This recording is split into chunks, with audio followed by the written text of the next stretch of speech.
Le modèle économique et financier d'un OFS, nous parlons ici d'un OFS porté par une collectivité, dépend à minima de 7 paramètres.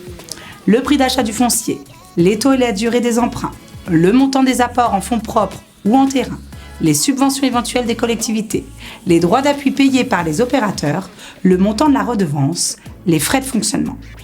2 d'entre eux, au moins, découlent de considérations de marché. Le prix du foncier et les subventions éventuelles, la redevance. Examinons le cheminement qui mène à la redevance. La collectivité commence par définir des objectifs.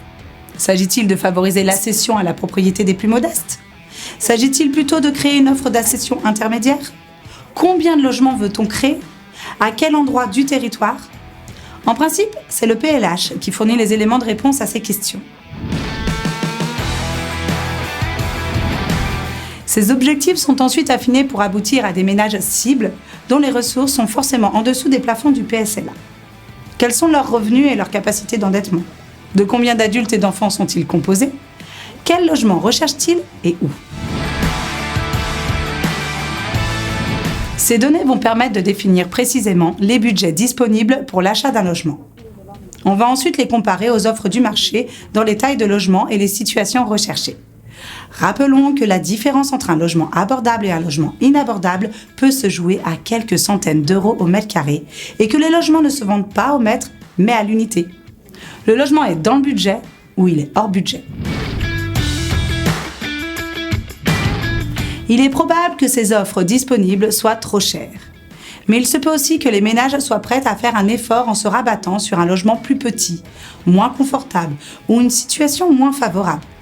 En plus d'être plafonné, le prix de vente cible des logements en BRS doit tenir compte de cet environnement concurrentiel. À qualité égale, il doit être significativement moins cher que les solutions alternatives en pleine propriété. Le différentiel de prix sera apporté par le montage en BRS et par les subventions ou la décote du foncier apporté par la collectivité. À ce stade, on dispose des informations nécessaires pour tester différentes solutions de couple subvention-redevance et ajuster le modèle économique de l'OFS. D'autres curseurs seront à régler afin d'optimiser le modèle spécifiquement financier. On notera que l'OFS commence rapidement à encaisser des redevances qui peuvent être en partie réinvesties et qu'il arrive un moment où il est financièrement autoportant. La préfiguration d'un OFS n'est pas un processus séquentiel, mais plutôt itératif. La réflexion progresse de manière pragmatique en faisant tourner des modèles et en actant des décisions dans 4 champs de réflexion. 1. La définition du besoin. On y retrouve la stratégie de peuplement, mais aussi les usages souhaités du BRS, par exemple dans la rénovation énergétique de l'ancien. 2. L'étude de marché. Précisons qu'elle englobe des considérations dont nous n'avons pas encore parlé, telles que la disponibilité du foncier et la capacité des opérateurs. C'est important pour quantifier et spatialiser les objectifs. 3. Le bilan prévisionnel qui gagnera à être examiné dans la durée. 4. Les principes de gouvernance qui sont également très importants. Il s'agit d'abord de décider quels acteurs vont être membres de l'OFS.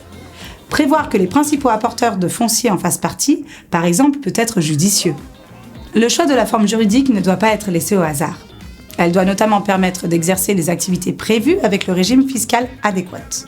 Enfin, le règlement intérieur est fondamental.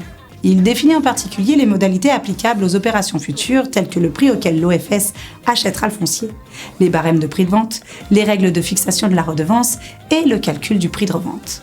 Sa rédaction est essentielle pour vérifier l'alignement des partenaires sur une stratégie commune et pour fluidifier les décisions à venir.